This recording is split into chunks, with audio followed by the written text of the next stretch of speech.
Getting to work with Tracy, what were some of the things that he had taught you?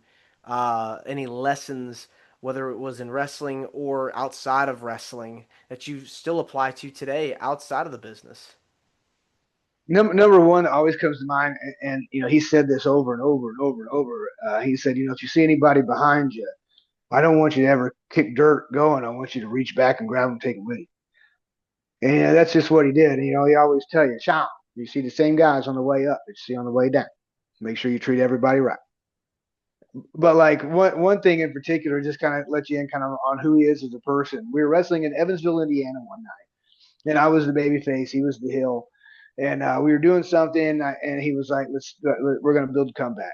And so I was just listening, and he had me fired up on him a little bit, and he was like, "I'm gonna can you to the outside," and I was like, "Okay." He's like, "When you come back in, start your comeback. Wait till 9." Gotcha. So I start to come back, blah blah blah, and he goes to shoot me out, and like he has my hair, and he goes to throw me out, and I go through the ropes, not thinking it's a big deal, right? As I hit, he still has my hair, and I hear like some of it rip out of my head, and I'm like, Jesus, and I'm like, ow, man. And he like pulls me back through the ropes, and then he's like, I said, go out of the ring over the top, and then we just do something else and we change it.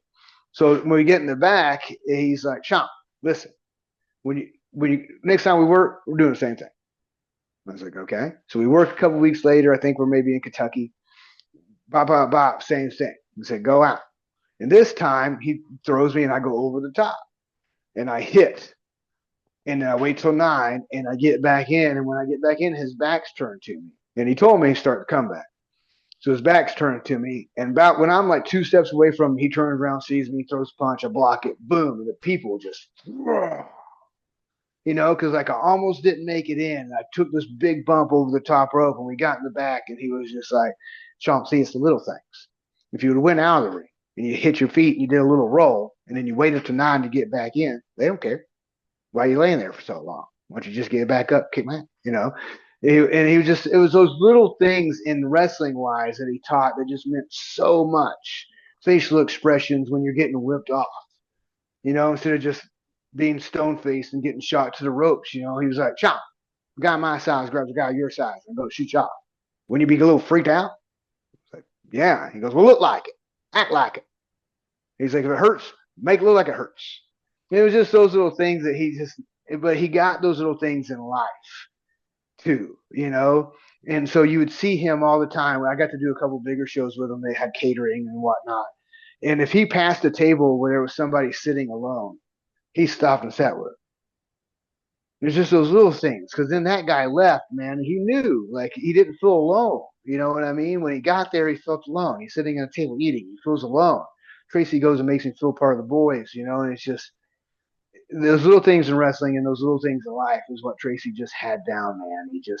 And he did it relentlessly for everybody, whether you treated him with the same respect or not. And I'm not, crazy. Like he'll beat you up too, but like he did those things just so often that it was just like people took it for granted so many times. And like, man, I just, one of my biggest things, I wish he would have got his flowers before he left, because he was just the best guy. And I love that Punk and those guys on TV still have those little shout outs, that little, ain't it great to be alive on a Monday night? That's Smothers. That's why Punk does that, is that Smothers.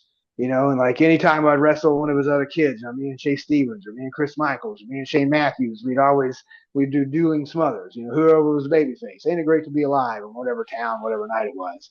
And then the heel would be like, I swear to God, if I hear anybody say Chase Stevens sucks, I'll slap each and every one of it. We just doing it always worked. Everything he did worked, always. I'd imagine, his death, hit so many people hard, because he was really just such an incredible connection to a lot of people that were just getting started in the business. Yeah, man. Yeah, and that's what he loved. He loved to see the next generation, and going back to that too, it's one of those things. His era, so many of those guys were holding on, and they didn't want the guy, and he was against that. He wasn't that way. He loved the business so much he wanted to see it continue even after he was gone, and he knew it would. So he wanted to have his hand in it. Yeah.